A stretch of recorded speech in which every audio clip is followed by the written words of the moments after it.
السلام عليكم ورحمة الله وبركاته. نحمد الله العظيم نصلي ونسلم على الرسول الكريم.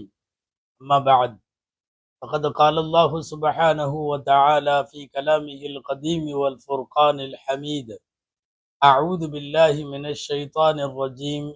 بسم الله الرحمن الرحيم. فقصص القصص لعلهم يتفكرون. صدق الله العظيم.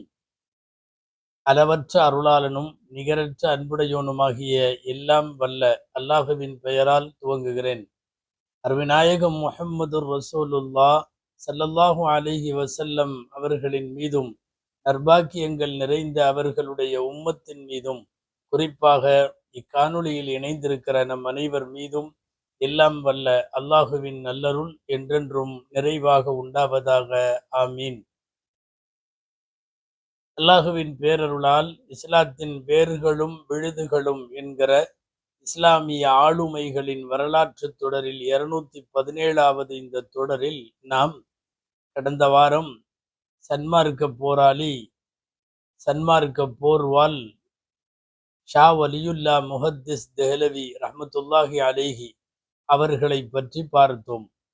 அவர்களின் குடும்ப பின்னணி, அவர்களின் பாரம்பரிய பெருமை, ஈரானிலே இருந்து புதுடில்லிக்கு புலம்பெயர்ந்த அவர்களின் குடும்பம், அவர்களுடைய தாத்தா ஷேக் வஜீஹுத்தீன் சாப் அவர்கள், அவர்களுடைய தந்தை அஷாக் அப்துர் ரஹீம் ரஹ்மத்துல்லாஹி அலைஹி அவர்கள், இவர்களுடைய வாழ்க்கை வரலாறுகளை எல்லாம் இவர்களின் பரம்பரையை பற்றியும் பாரம்பரியத்தை பற்றியும் கடந்த வாரம் பார்த்தோம்.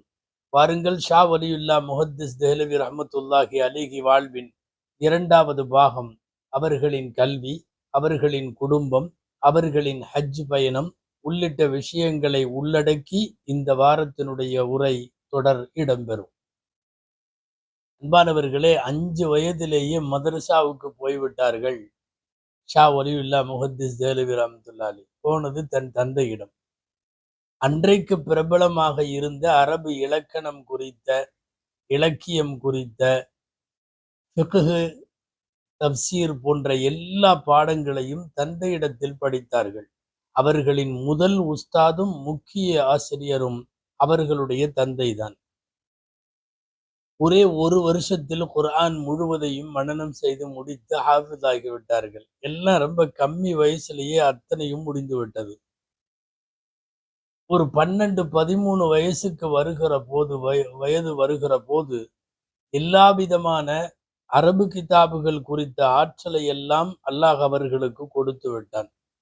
சரியா 14 வயசு, எல்லாம் பருவம் எய்துகிற வயசு. அது 14 வயசில் தங்கள் தந்தையிடத்திலே நக்ஷபந்தியா என்கிற ஆன்மீக பாதைக்கான பைஅத்தை பெற்று கொண்டார்கள்.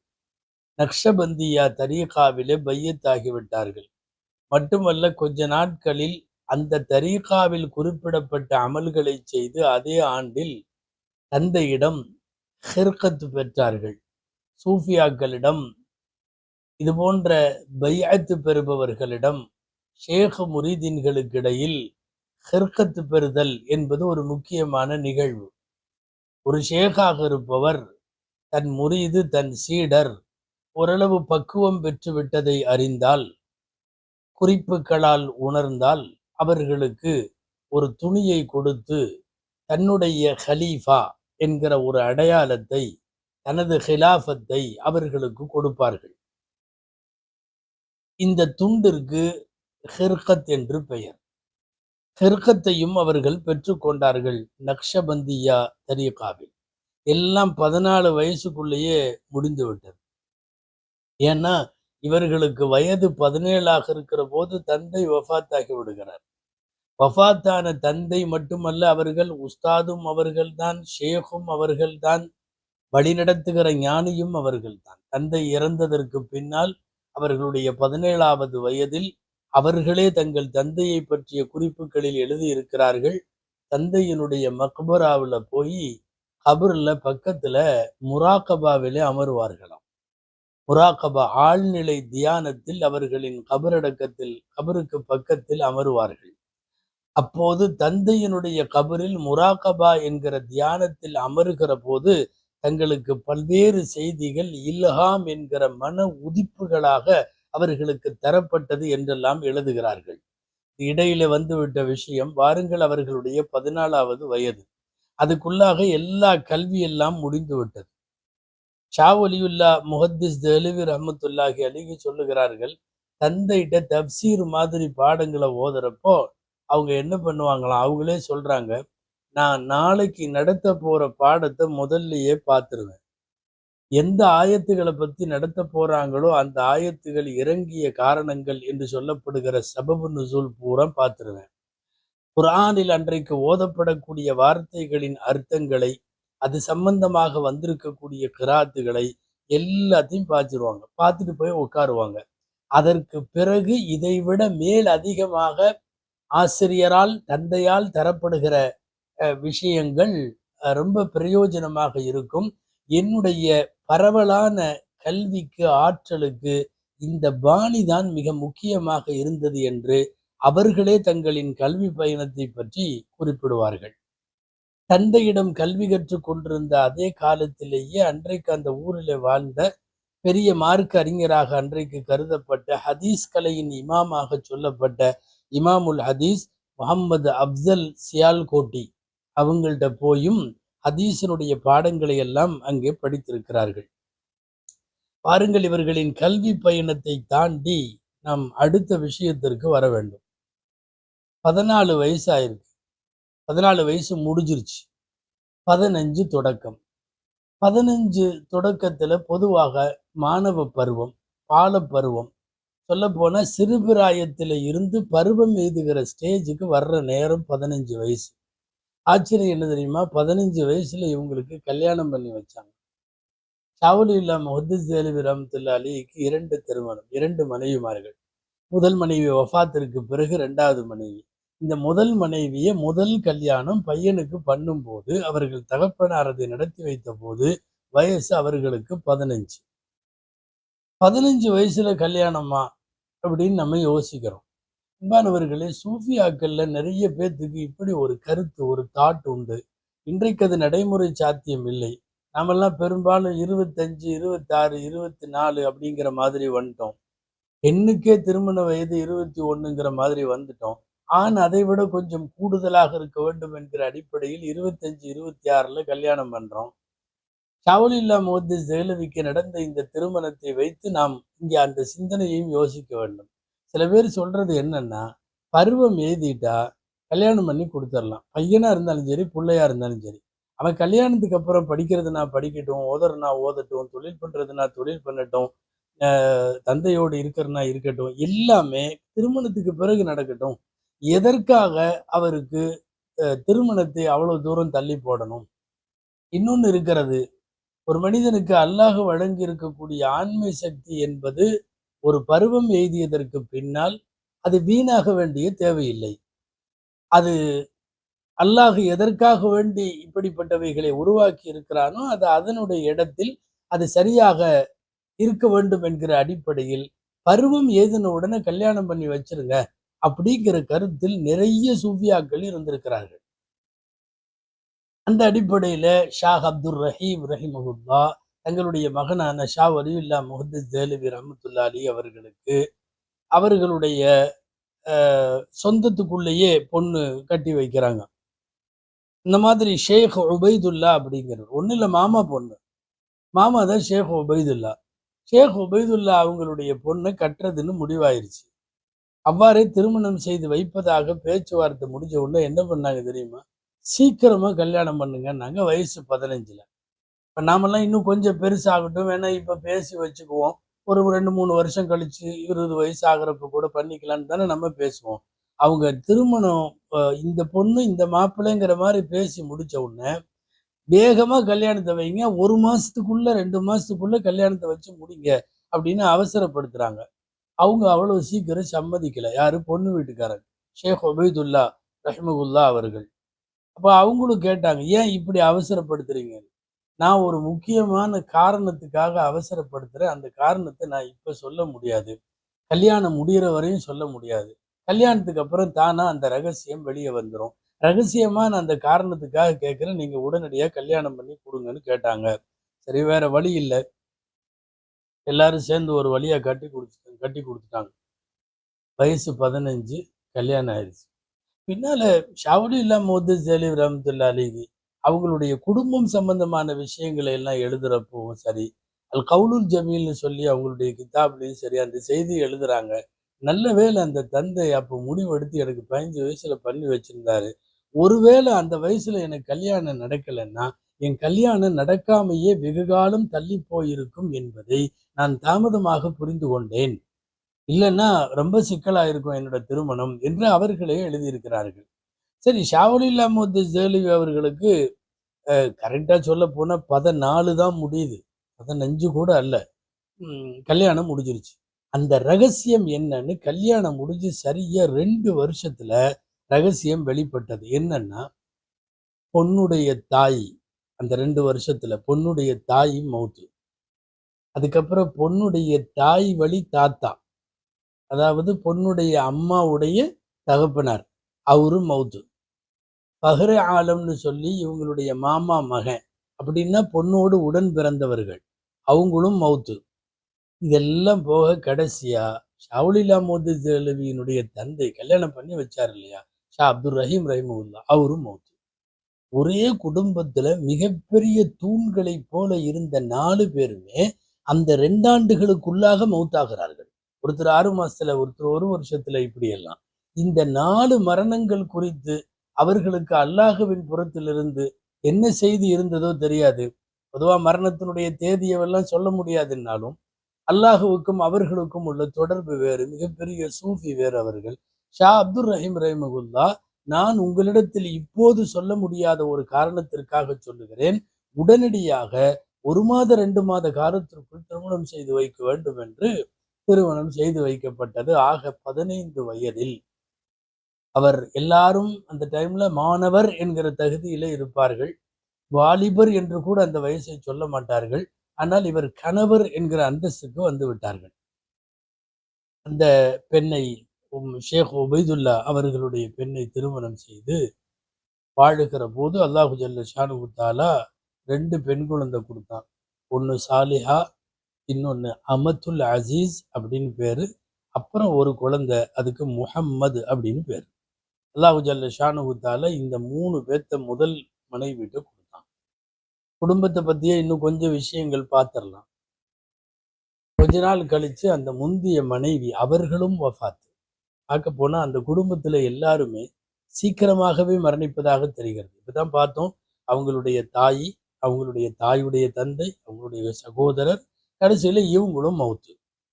அப்போ இவர்கள் 2வது திருமணம் செய்ய வேண்டிய சூழ்நிலையில் உறவுக்காரர்கள் எல்லாம் அவர்களுக்கு அழுத்தம் கொடுத்தார்கள். கடைசியில இவர்களுடைய 2வது மனைவி பிவி இராதத்தின் பேர்.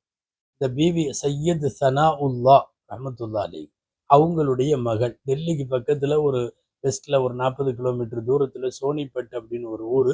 அந்த ஊர்ல இருந்த சையது சனாவுல்லா ரஹ்மத்துல்லாஹி அலைஹி அவர்களுடைய மகளாகிய பிவி இராதத் அப்படிங்கிறத கல்யாணம் பண்றாங்க.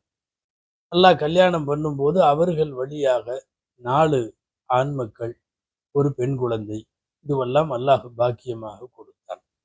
இவங்களுடைய மக்கள்ல 2வது மனைவியின் மூலமாக பிறந்த 4 ஆண் மக்கள் எல்லாருமே மிகவும் பிரபலமானவர்கள் மட்டுமல்ல, தந்தையின் வழியில் கல்வி பணியை, ஆன்மீக பணியை, பாடம் நடத்துகிற பணியை, எழுத்து பணியை, படைப்புல பணியை, மொழிபெயர்ப்பு பணியை, இதை எல்லாத்தையும் செஞ்சாங்க மக்கள்லாம்.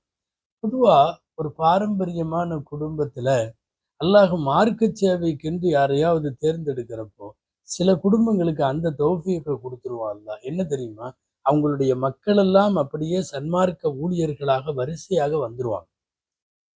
அந்த அடிப்படையில் ஷாவுலில்லா முஹத்தஸ் தெஹ்லவி ஒரு ஒரு பெற்றோர் எந்த மாதிரி பிள்ளைகளை உருவாக்க வேண்டும் என்பதனுடைய முன்மாதிரி அவங்க அற்புதமாக உருவாக்கினார்கள் அவர்களுடைய பிள்ளைகளை.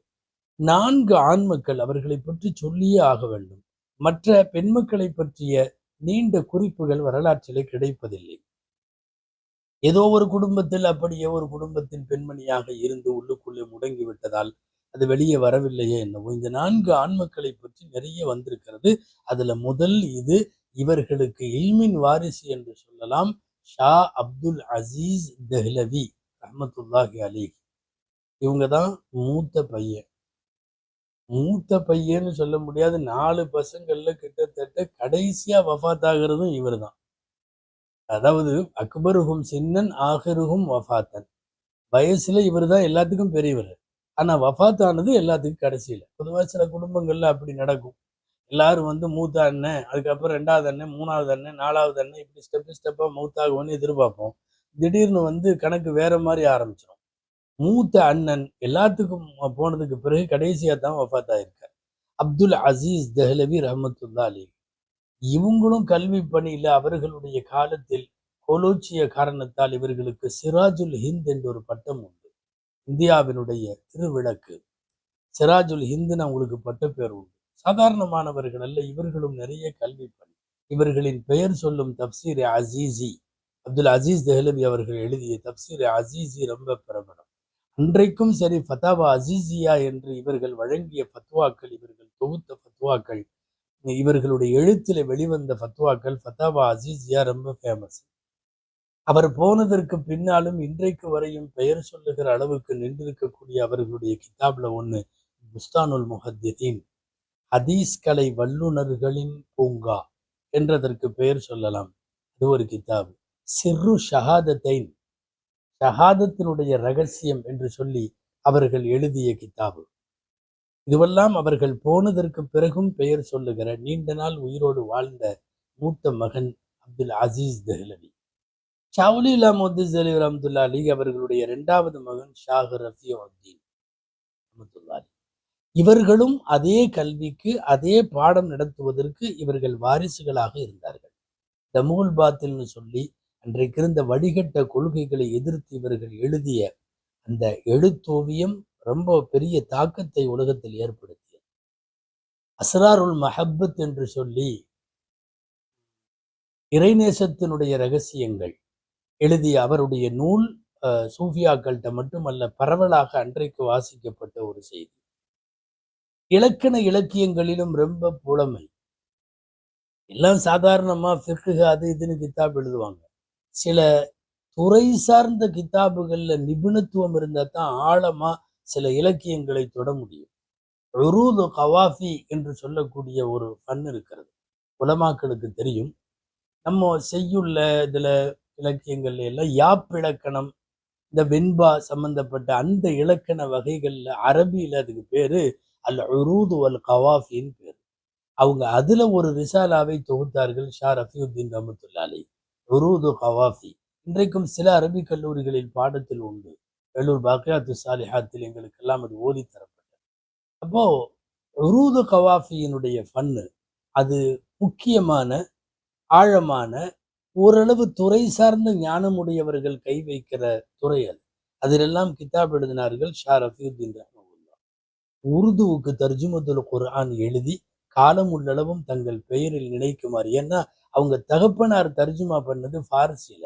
நம்ம பின்னாடி அந்த ஃபார்சி தர்ஜுமா வெளிவந்ததும் அதை ஒட்டிய பல்வேறு கலேபரங்களை பற்றியும் சொல்ல வேண்டும். இப்ப ஷா ரஃபியுத்தீன் அவர்கள் உருது தர்ஜுமாவை திருக்குர்ஆனுக்கு இந்த உம்மத்திற்காக வழங்கினார்கள். இந்த 2 பசங்க. 3வது ஷாஹ் அப்துல் காதர் ரஹிமஹுல்லாஹ். இவங்க தான் ஷாவுலி முஹத்திஸ் அலிவியினுடைய 3வது மகன். குர்ஆனுக்கு மூதிஹுல் குர்ஆன்னு சொல்லி ஒரு தப்சீர் எழுதினார். பாருங்களேன், ஒரு குடும்பம் குர்ஆனுக்கும் ஹதீஸுக்கும் ஃபிக்ஹுக்கும் ஆன்மீகத்திற்கும் தஸவ்வுஃபுக்கும் முழுக்க முழுக்க சேவை செய்கிற ஒரு ஒரு அந்த பரிசுத்தமான ஹான்தான்ல ஒரு குடும்பத்திற்கு அல்லாஹ் அப்படி முழுமையாக தௌஃபீக் கொடுக்கிறான். ஷா அப்துல் காதர் ரஹ்மத்துல்லாஹி பற்றி விவரமா சொல்றதுக்கு ஒண்ணு இல்லை. வஃபாத்து வரைக்கும் அவர்களுடைய நீண்ட ஆயுள் முழுக்க தர்சுகாவுல கிதாபுகளை பாடம் நடத்தக்கூடிய, ஆலிம்களுக்கு பாடம் நடத்துகிற ஆசிரியராகவே அவர்கள் வாழ்ந்து மறைந்தார்கள். அவங்களுடைய 4வது ஆம்பளை பையனுக்கு பேர் ஷாஹ் அப்துல் கனி ரஹிமஹுல்லாஹ். எல்லாமே ஷாஹ்னு முன்னாடி சொல்லுவாங்க அந்த குடும்ப பாரம்பரியத்துல. அப்துல் கனி ரஹிமஹுல்லாஹ். இவங்களுடைய கல்வி பெரிய அளவுல பேசப்படலை. இவர்களுடைய கல்வி பிரபலம் இல்லை. ஆனால் மக்களை உருவாக்கி வளர்த்து மார்க்கத்துக்காக அர்ப்பணித்து ஒரு புனித போராளியை கொடுத்தார்கள். இஸ்மாயில் ஷஹீத் என்று சொல்லி அவர்களை பற்றி சொல்லப்படும். அந்த இஸ்மாயில் ஷஹீதினுடைய தகப்பனார் தான் ஷாஹ் அப்துல் கனி ரஹிமகுல்லா அவர்கள். முத்து முத்தான ஆண் மக்களை எல்லாம் அல்லாஹு தாலா அவர்களுக்கு கொடுத்தான். மிகப்பெரிய சன்மார்க்கத்தினுடைய பரப்புரையாளர்களாக அவர்கள் இருந்தார்கள். பாருங்கள், ஷா வலியுல்லா முஹத்திஸ் தேலவி ரஹ்மத்துல்லாஹி அலைஹி பற்றி நாம் இன்னும் சில விஷயங்களை பார்க்க வேண்டும். இப்ப சொன்னதெல்லாம் அவங்களுடைய கல்யாணம், மனைவி, குடும்பம், இதெல்லாம் சொல்லிட்டோம். அவர்களுக்கு வழங்கிய மிகப்பெரிய அருட்கொடைகள்னு சிலதை சொல்லணும். அதுல நம்பர் 1 அரபுனுடைய மொழி புலமை. இன்றைக்கும் அவர்களுடைய கிதாபுகளை எடுத்து படிங்களேன். ஹுஜ்ஜத்துல்லா அல் பாலிகா மாதிரி உள்ள கிதாபுகள் இதெல்லாம் எடுத்து வாசிச்சோம்னா அரபுல அவ்வளவு தூரம் ஆற்றல். கிட்டத்தட்ட அரபு இலக்கண இலக்கியத்தில் விற்பன்னர்களாக பாண்டித்துவம் பெற்றவர்களாக இருப்பவர்களே அந்த அரபியை பார்த்து வியந்து போகிற ஒரு அருமையான இலக்கண இலக்கியம் இழையோடுகிற ஒரு ஒரு ஒரு அரபு மொழியினுடைய ஆற்றலை அல்லாஹ் அவர்களுக்கு கொடுத்தான். அவங்கள்ட்ட அதனுடைய பிளஸ் பாயிண்ட்ல முக்கியமான பாயிண்ட் அது. ஷவுலில்லா முஹத்திஸ் தேலவியினுடைய வாழ்க்கையில, அவங்களுடைய கிதாபுகள்ல, எழுத்துல, பாடத்துல, பத்வால அவங்களுக்கு உள்ள இன்னொரு பிளஸ் பாயிண்ட் என்ன தெரியுமா? இந்த காலத்துல பொதுவா ஹதீஸை தனியாக படிப்பார்கள், விளங்குவார்கள். ஃபிக்ஹ் தனியாக படிப்பாங்க, விளங்குவாங்க. இந்த ரெண்டையும் ஒண்ணு சேர்த்து அல்லாஹ் இவங்களுக்கு கொடுத்தான். ஹதீஸையும் ஃபிக்ஹையும் இணைத்து விளங்குகிற பேராற்றல் இருந்தது. நீங்க பாத்தீங்கன்னா ஹதீஸ் கிதாபுகள்ல முவத்தா, மாலிக் ரஹ்மத்துல்லாஹியுடைய முவத்தா அந்த தரத்துல உள்ளது. கிட்டத்தட்ட அந்த மாதிரி ஒரு ஆற்றல் இவர்களுக்கு உண்டு. ஹதீஸுகளை ஃபிக்ஹின் கண்ணோட்டத்தில் அணுகுதல், இது எல்லா உலமாக்களுக்கும் இது கைவரப் பெறுவதில்லை. அவர்களுக்கு அது வந்தது. இவர்களுடைய கிதாபுகளை குறித்து நிறைய பேச வேண்டும். எக்கச்சக்கமான நூல்களை இந்த உம்மத்திற்கு அர்ப்பணித்த போது அந்த நூல்கள் வெளிவந்த காலத்தில் இருக்கிற நிலவிய சூழல்களும் பேசப்பட வேண்டும். இன்ஷா அல்லாஹ் அதை அடுத்து பேசுவோம். இப்போ இவர்கள் தந்தை வஃபாத்தாகி ஒரு 2 வருஷத்துக்கு பின்னாடி, சரியா 17 வயசு இருக்கிறப்ப தந்தை வஃபாத். சரி, அதற்கு பிறகு இவர்களுக்கு அதிக ஆசை ஹஜ்ஜுக்கு போக வேண்டும். ஹஜ்ஜுக்கு போகணும்னு ஆசைன்னு வச்சுக்கலாம், காபாவை பார்க்கணும்னு ஆசைன்னு வைக்கலாம், ரவுதால போய் சலான் சொல்லணும், ரசூல்லாவை சந்திக்கணுங்கிற ஆசைன்னு வச்சுக்கலாம். இவங்களுக்கு இது எல்லாத்துக்கும் நம்மளுக்கெல்லாம் இருக்கும். இதையெல்லாம் தாண்டி இவர்களுக்கு என்ன தெரியுமா? அங்க போய் ஓதணும், அங்க போய் கல்வி கற்கணும், அங்குள்ள மார்க்கத்தை நன்கறிந்த பெரியவர்களிடம் பாடம் படிக்க வேண்டும் என்பது இவர்களுடைய பெரிய எண்ணமாக இருந்தது. உடனடியா தந்தை வஃபாத்துக்கு அப்புறம் அநேகமா ஹிஜ்ரி 1134 இவர்கள் கிளம்பி விட்டார்கள். கூடவே அவங்களுடைய மாமா ஷேக் உபைதுல்லா, மாமனார்னு முன்னாடியே சொல்லியிருக்கோம், அவர்களும் உடன் போகிறார்கள். இவருடைய ஷாவுலில்லா முஹத்திஸ் தேலவியினுடைய மாமா பையன் ஒருத்தர் முகமது ஆஷிக் இருந்தார். முகமது ஆஷிக் தேலவி அவரும் கூட போனார். இவர்களோடு சேர்ந்து ஹஜ்ஜுக்கு போகிறார்கள். நம்மள மாதிரி ஷார்ட் பேக்கேஜ்னு சொல்லி 18 நாள், 20 நாள், அதிகபட்சம் சில பேர் 30 நாள், 35 நாள், ஹஜ் கமிட்டி அது இதுன்னு போறவங்க ஒரு 43, 45 நாள், முன்னாடி காலத்துல 2, 3 மாசம் இப்படி எல்லாம் போவாங்க. ஷாவுலில்லா முஹத்திஸ் தேலவி அவர்கள் 2 வருஷம் ஹஜ்ஜுக்கு போனார். ஹஜ்ஜுக்கு போயிட்டு 2 வருஷம் கழிச்சு தான் டெல்லிக்கு திரும்பினாங்க. 2 வருஷமும் அங்கே இவர்கள் ஹஜ்ஜு செய்தார்கள், உம்ரா செய்தார்கள் என்பது, தவாப் செய்தார்கள் என்பதை எல்லாம் விட தேடி தேடி பிடித்து அங்கிருக்கிற மார்க்க மேதைகளிடத்தில் மண்டியிட்டு ஓதினார்கள். ஹரமையினுடைய 2 ஹரம் ஷரீஃபினுடைய மஷாயிகள் எல்லாம் ஓதினாங்க. இதுல ரொம்ப முக்கியமான ஷேக்னு சொன்னா ஷேக் அபு தாஹிர் அல் மதனி. அவங்கள்ட்ட தான் நெருக்கம். அவங்கள ஒரு ஷேகா ஏத்துக்கிட்டாங்க, உஸ்தாதா ஏத்துக்கிட்டாங்க. எந்த நேரமும் அவங்க இருக்கிற இடத்திலேயே கடந்தாங்க. அல்லாஹு அக்பர். அதிகாரப்பூர்வமான ஆதாரபூர்வமான 6 ஹதீஸ் கிதாபுகள் நம்ம சொல்றோம்ல, சஹீஹுல் புகாரி, சஹீஹு முஸ்லிம், ஜாமிஉ திர்மிதி, சுனன் அபு தாவூத், சுனன் நசாயி, இப்னு மாஜா, இந்த எல்லா கிதாபையும் அவங்கள்ட்ட தான் ஓதுனாங்க. யார்கிட்ட? அபு தாஹிர் மதனி ரஹிமஹுல்லாஹ் அவங்கள்ட்ட ஓதுனாங்க. இமாம் புகாரி எழுதிய அல் அதபுல் முஃப்ரது கிதாபையும் அபு தாஹிர் மதனிட்டு தான் ஓதுனாங்க. தாரமி ஓதுனாங்க. உலகத்துல புகழ்பெற்ற ரசூலுடைய வரலாற்றை பேசுகிற காலி ஐயாத் ரஹிமஹுல்லாவுடைய ஷிஃபா அந்த கிதாபையும் அவங்கள்ட்ட ஓதுறாங்க. இது அத்தனையுமே ஓதன இடம் எது தெரியுமா? ஸல்லல்லாஹு அலைஹி வஸல்லம் அடங்கி இருக்கிற இடத்துக்கு நேரா பார்த்தீங்கன்னா அங்க மெஹராப் இருக்கும். அந்த மெஹராபுக்கு மெஹராபே உஸ்மானின்னு பேர்.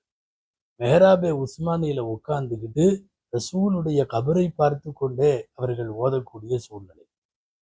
இன்னைக்கு தான் வந்து இவ்வளவு பிரம்மாண்டமா இப்படியெல்லாம் வச்சிருக்காங்க. ஒரு 400, 500 வருஷத்துக்கு முன்னாடி வேற மாதிரி தானே இருந்தது. அப்போ ஸல்லல்லாஹு அலைஹி வஸல்லத்தினுடைய மக்பராவுக்கு பக்கத்துல உட்கார்ந்து கொண்டு ரசூல் சொன்னார்கள் என்கிற ஹதீஸையெல்லாம் அந்த இடத்திலேயே உட்கார்ந்து படிக்கிறதுங்கிறது எவ்வளவு பெரிய பாக்கியம். ஷாவுலில்லா முஹத்திஸ் தெஹ்லவி மெஹராபே உஸ்மானியில இருந்து இத்தனையும் ஓதனாங்க. ஷேக் அபு தாஹிர் ரஹிமஹுல்லா மனம் கவர்ந்த உஸ்தாத். அவங்களே ஒரு கிதாபில் ஒரு ரிசாலால தங்களை பற்றி எழுதுகிற போது அதை எழுதுறாங்க. என் தந்தைக்கு பின்னால் என் உள்ளம் முழுக்க நிரம்பி தாக்கத்தை ஏற்படுத்திய உஸ்தாத் ஷேக் அபு தாஹிர் மதனி ரஹிமகுல்லா அவர்கள். அவரு வெறுமனே ஒரு ஆசிரியரா இருந்து பாடம் நடத்தல. அவர் வந்து ஒரு ஆஷிகுர் ரசூல், ரசூலுல்லாவினுடைய பேரின்ப காதலர், ரசூலுடைய மஹப்பத்திலேயே உருகிறவர். ஆன்மீகத்துல தசவுஃப்ல அவர் ஒரு பெரிய ஷேக். அதனால அவங்கள்ட்ட இருந்து இவங்க அவங்கள்ட்டையும் கிதாபுகள் நடத்துவதற்கு, ஹதீஸ் கிதாபுகள் நடத்துறதுக்கு இஜாசத் எல்லாம் அவங்கள்ட்ட இருந்து வாங்கினாங்க. அது மட்டுமல்ல, அவங்கள்ட்ட இருந்தும் ஹிர்கத் என்று சொல்லுகிறோம் அல்லவா, நம்ம முன்னாடி சொன்னோமல்ல, சூஃபியாக்கள் தங்களுடைய ஷேகுகள் மஷாயிக்குகள் தங்களுடைய சீடர் பக்குவம் பெற்றதாக உணர்ந்தால் தரப்படுகிற ஒரு சான்றிதழை போல ஒரு துணியை கொடுப்பாங்க. ஒரு பழைய துணியை, ஹிர்கத் பயன்பாட்டு துணியை. அந்த ஹிர்கத்தை ஷேக் அபூ தாஹிர் மதனி ரஹ்மத்துல்லாஹி அலைஹி அவர்களிடத்திலேயும் பெற்றார்கள். அது மட்டுமல்ல, அவங்க பெரிய ஷேகா இருந்தனால சிலதெல்லாம் ஓதருக்கு அவங்க இஜாசத் கொடுப்பாங்க. அந்த அடிப்படையில தலாயிலுல் ஹைராத் என்று பெருமானார் ஸல்லல்லாஹு அலைஹி வஸல்லமினுடைய ஸலவாத்துகளின் கோவையாய் இருக்கக்கூடிய, நாம் இதுக்கு முன்னாடி தலாயிலுல் ஹைராத்தினுடைய ஆசிரியரை பற்றியும் வேர்களும் விடுதிகளும் பேசியிருக்கோம். தலாயிலுல் ஹைராத்துக்கான இஜாசா அனுமதியை ஷவுலில்லா முஹத்திஸ் தெஹ்லவி அவங்கள்ட்ட வாங்கினாங்க. அபூ தாஹிர் மதனி ரஹ்மத்துல்லாஹி அவங்கள்ட்ட. அதே மாதிரி கசீதத்துல் புர்தாவுக்கு இஜாசத்து வாங்கினாங்க. நம்மளாம் கசீதத்துல் புர்தா ஓதுறோம், யார்கிட்ட இஜாசத்துலாம் வாங்கினது இல்லை. முறை பிரகாரம் வழி வழியாக வரக்கூடிய இஜாசத் அவங்கள்ட்ட இருந்தது. அபூ தாஹிர் மதனிட்ட புர்தா ஷரீஃபுக்காகவும் வாங்கினார்கள். அதுபோல இன்னும் 2 கிதாப், ஹிஸ்புல் பஹர் என்று நாமெல்லாம் ஓதுகிற அவுராது கிதாப், அதற்கு இஜாசத் வாங்கினார்கள். கூத்துல் குலூப் என்கிற கிதாபுக்கும் இது எல்லா இஜாசத்தும் இதை ஓதுவதற்கான முறைப்படி அந்த அமலை செய்வதற்கான அனுமதியை ஷேக் அபூ தாஹிர் மதனி ரஹ்மத்துல்லாஹி அலைஹி அவர்களிடத்தில் வாங்கினார். அதாவது 2 வருஷம் அவங்கள்ட்ட இருந்து மண்டி போட்டு ஓதி ஓதி ஓதி அவங்கள பிரிய முடியல இவங்களுக்கு. அல்லாஹு அக்பர்.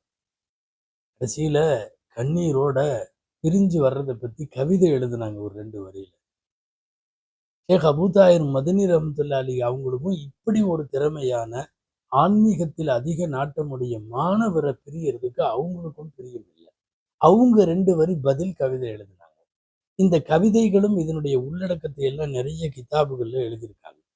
சொல்ல போனா ஷாவுலில்லா முஹத்திஸ் தெஹ்லவியினுடைய அருமை பெருமைகளை இந்தியாவில் சரியாக புரிந்து கொண்டு அவர்களை எழுத்தால் அடையாளப்படுத்திய பெருமகன் அல்லமா அலிமியான் அவர்கள்.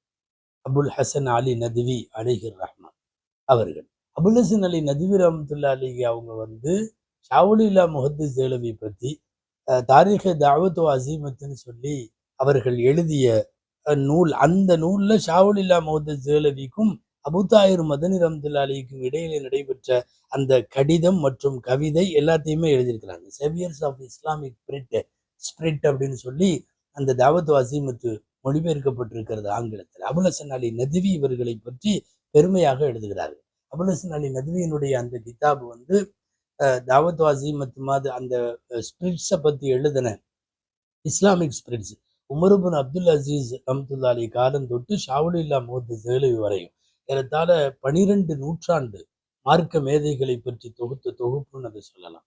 அதுல அபூ தாஹிர் மதனி ரஹ்மத்துல்லா ஷாவுலில்லா முஹத்திஸ் தெஹ்லவி ரஹ்மத்துல்லாஹி அலைஹி இவர்கள் இருவருக்கும் இடையிலே நடந்த அந்த நெருக்கம், கவிதை, உரையாடல் இதெல்லாம் இருக்கு.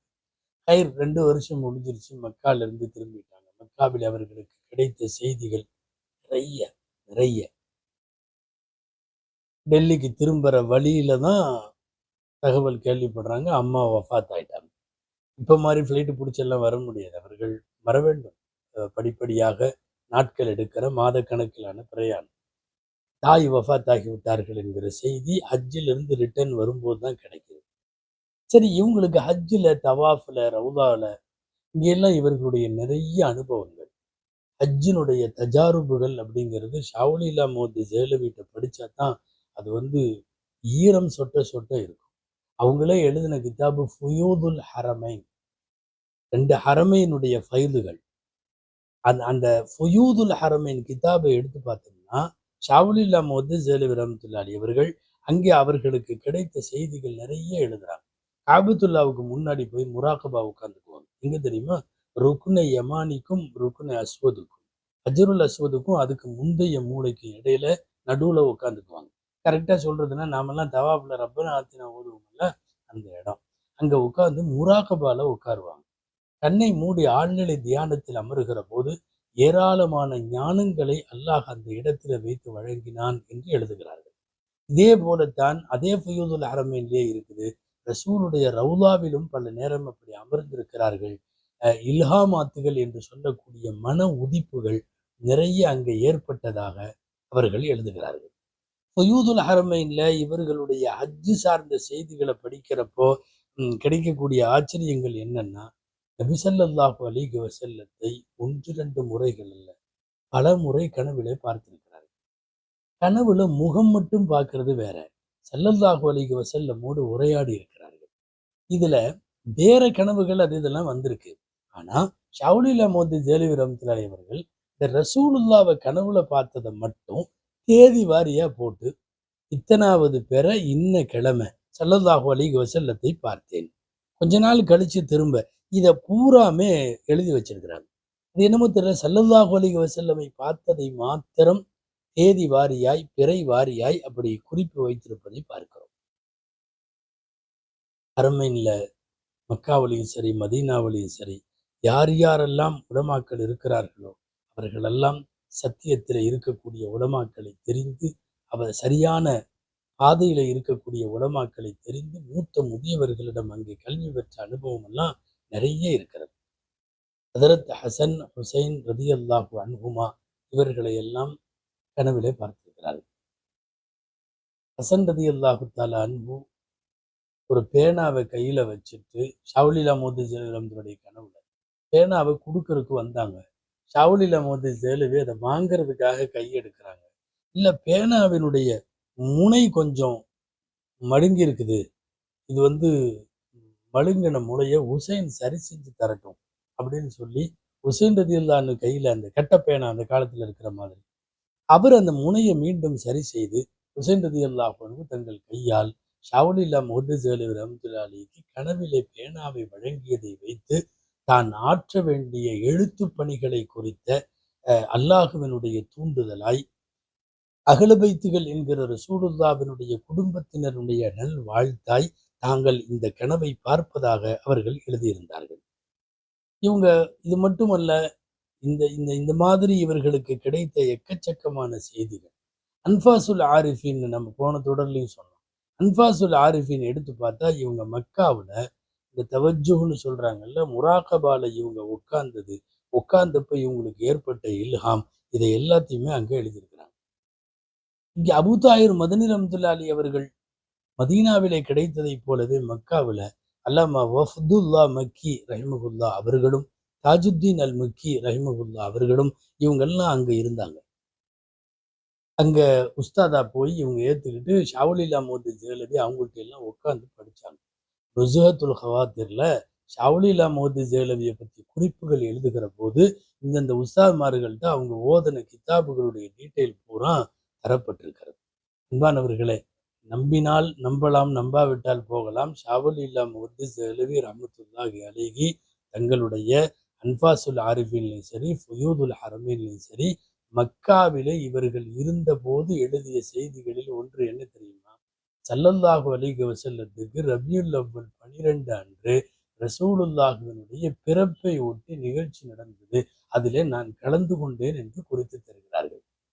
ஸல்லல்லாஹு அலைஹி வஸல்லமினுடைய ஒரு பிறந்த நாள் அது அங்கே ஏற்பாடு செய்யப்பட்டிருந்திருக்கிறது.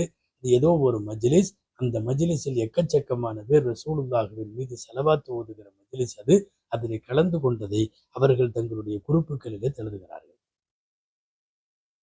அதே ஃபுயூதுல் ஹரமைன்ல அவர்கள் சொல்லுகிற இன்னொரு செய்தி என்னன்னா, கனவிலே மக்காவிலும் மதினாவிலும் இருந்தபோது இவர்களுக்கு ரசூலுல்லாவுடைய ஆடையை கனவிலே அன்பளிப்பாக தந்திருக்கிறார்கள்.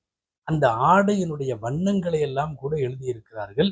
வெள்ளையும் பச்சையும், வெள்ளை கலர், பச்சை கலர், இந்த ரெண்டும் உள்ளிட்ட ஆடையை கொடுத்து விட்டு, இது ரசூலுல்லாஹி ஸல்லல்லாஹு அலைஹி வஸல்லமுடைய போர்வை என்றே சொல்லப்பட்டதாகவும் குறித்து தருகிறார்கள். அவர்களுடைய ஹஜ் சம்பந்தப்பட்ட ஹஜ்ஜில் அவர்களுக்கு கிடைத்த பல்வேறு செய்திகள் சம்பந்தப்பட்ட விஷயங்கள் எல்லாம் உண்மையாகவே இது குறித்த ஆன்மீக தேடலோடு இருப்பவர்களுக்கு இது ஒரு முக்கியமான செய்தியாகும். ஷா வலியுல்லா முஹத்திஸ் தஹ்ரவி ரஹ்மத்துல்லாஹி பெரிய பெரிய உலமாக்கள்ட்ட எல்லாம் ஓதுனாலும் அவங்களுக்குன்னு கொள்கை இருந்தது, உறுதி இருந்தது, பிடிப்பு இருந்தது. அவ்வளவு சீக்கிரமா அவங்கள மாற்ற முடியாது. இந்த நம்ம சொன்னமே ரொம்ப நெருக்கமான உஸ்தாத் அபு தாயிர் மதனி ரஹ்மத்துல்லாஹ், அவங்களுடைய ஷேக் அஹ்மது இத்ரீஸ் ரஹ்மத்துல்லாஹ். அஹ்மது இத்ரீஸ் ரஹ்மத்துல்லாஹ் அவங்க மதீனால அவங்க மாணவர்கள்னாவே தனி மதிப்பு. அவங்களுடைய ஒரு மாணவர் தான் அவங்க ஷேக் அப்தார் மதனி ரஹ்மத்துல்லாஹ். இந்த அஹ்மது இத்ரீஸ் ரஹ்மத்துல்லாஹ்வுடைய மாணவர்கள்ல ஒருத்தர் தொழுக வச்சார். மக்ரிபு தொழுக வச்சார். தொழுக வச்சப்ப தப்பத் யதா அபீ லஹப் சூராவை ஓதினார். ஷேக் அஹ்மது இத்ரீஸ் ரஹ்மத்துல்லாஹ் அவர்களுக்கு அது பிடிக்கல. பிடிக்கலன்னா அவங்க என்ன கருத்துல இருக்கிறாங்கன்னா, என்ன இருந்தாலும் ரசூலுல்லாஹ்வுடைய சச்சா ஸல்லல்லாஹு அலைஹி வஸல்லமுக்கு அவங்களுடைய தந்தையோடு உடன் பிறந்தவர்கள் மொத்தம் அவங்க 10 பேர். 10 பேர். 10 பேர்ல ஒருத்தர் அபூ லஹப். 1000 இருந்தாலும் ரசூலுல்லாஹ்வுடைய சச்சான்னு ஆயிப்போச்சு. நம்ம அவ்வளவு சீக்கிரம் அப்படி திட்டுற மாதிரி சபிக்கிற மாதிரி உள்ள சூறாவை ஓதக்கூடாது. இது வேணும்னா அல்லாஹ்வுக்கு அந்த தகுதி இருக்கு. ரசூலை அவர் டிஸ்டர்ப் பண்ணதுனால அல்லாஹ் சபிச்சுட்டான். அதை அல்லாஹ் சபிச்சுட்டு போறான், அல்லாஹ் பார்த்துக்குவான்.